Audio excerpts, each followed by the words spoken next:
Assalomu alaykum hurmatli YouTube tomoshabinlari. Bugun yana Farhod akamning uyine keldik. Farhod Namashsham dedilar. Adresini tushuntirib o'taman hozir. Bu yoqdan Jidonobdan kelaverishda. Jidonov Navoiydan. Katta yo'ldan kelganda shu Lelinga deb aylangan ko'cha shu.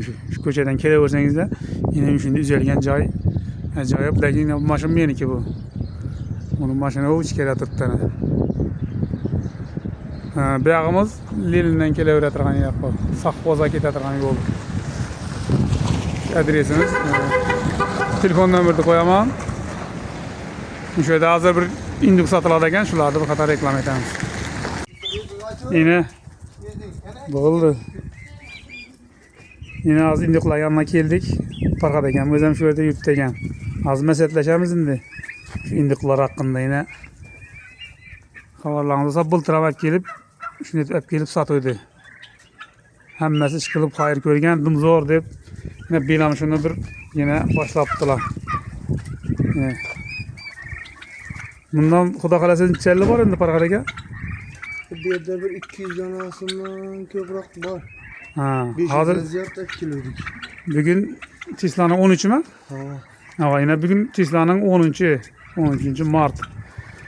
Yine bugünkü günde şu induklarımız yine satıladı. Bu 35 gün doldurup 40 bin'e qarab ketdi bu. Ha, endi 40 bin'e qarab ketdi ha? 165'ten sattık bunu. Yine şu bugünkü Tesla'sı seyahate hammasi yine bakasını ham o'zlari aytib turibdi, 165'ten satıp turibmiz deydi. Sizlar ham 1 alasizlarmi, 2 alasizlarmi, 10 alasizlarmi, hamma shu 3 telefon nomerlariga telefon urib tursangizlar kelib olib ketishingiz mumkin. Hozir adreslardan bir qator ko'rsatib o'tdim. Shu bemalol kelib shu yerdan olib ketishingiz mumkin. Yine bu yoqlaridan ichkaridan bor ekan. Ichkaridagilardan bir qator ko'ramiz yine.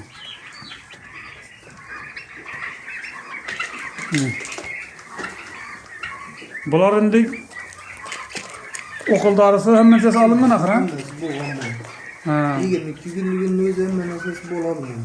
Ha, 22 kunligida o'sha o'qil dorisi hammasi bitadi. Tamam, bag'averish kerak. Hech narsa bo'lmaydi senga. Endi ko'rib turibsiz-ku, tashqaridan yuribdi. Ama bu hozircha shu o'zindan berish kerak shundan, ha? Shundan tez rivojlanadi. Ha, derdim tez rivojlanadi. Sal vaqtdan keyin ishlasa kerakmidi ekan bunga? Ana men ham bultir shu yerdan olib ketdim, bultir ham reklama etib berdi. Shuning uchun reklama etganim uchun shuning ichidan birginasini olib ketib boqdim men buni. 3 oy boqdim. 3 oyning ichida 15 kiloga yaqin semirdi. Bir kilodan batlar, ha?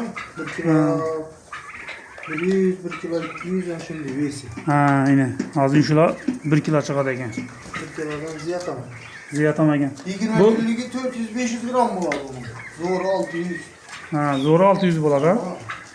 1 kilodan oshgan.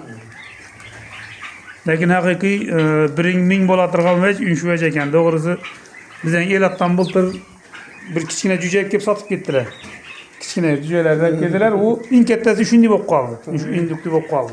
To'g'risi hamma shunday bir nega tushib qoldi, xafa bo'ldilar to'g'risi ko'p odam shuni boqqandan, to'g'risi. Lekin buni boqsangizlar haqiqatdan ham biringiz 2 bo'la turgan zo'r narsa ekan. Ya shu menlar hozir 10 donani olib tuzakka deyin shuni boqib qo'ysangizlar, bu 20 kiloni 100% 20 kilo chiqib qoladi ekan. Ham pulni hisoblasangizlar hozirgi momentda o'lchab 60 ming so'mdan olib turibmanmi? Avval shu живой vesini 60 ming so'mdan olib turibdi ekanlar. 60-65 ton. 65 ton.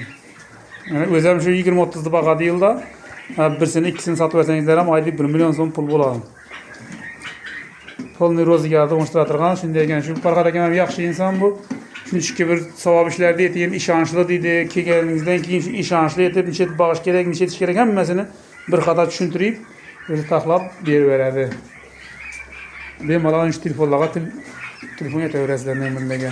Yine beklerimizden dolayı alıp qolish kerak ekan. Men bultir birgina olib qolganim pishmaydim. Xudo xolasa o'zimdan bir 10 da olib boqchaqman shundan. Bunga bir kichkina hozir bunchalik temperatura shart emas ekan. Havo ila normalniy o'zi. Normal temperaturada bo'ladi, bayaq issiq xudo xolasa. Bemalol telefon uraverasizlar. Chala bo'ldilar endi 35 kunlik deganingiz bu. 35 kunlik degan aytgan katta bajaxirina. Dimbireja. Yaşlığında pateri pek oladan. Ha. Keteğin pateri kimin forları. Yaş vaqtında bir ölüm köp bolady, köp kala yetişkin. Lekin bulardy indi 100% garanti ettirdi. Xudo kalasa ölüm kala bolup ketedi bular. Hammasiga chidamlı. O'sha bir aydan keyin quruq ot yemay qo'yadi ekan. Yana bir ay baqsa, Azar şu men bultur baqdim, doğrusu otni to'g'ri o'zini yeydi bo'lgani. Jig'irdan oldim katta bo'lib ketadi ekan buning o'zi kattayib, shu otga moslashib, quruq ot bilan kala oladi ekan bo'lsam.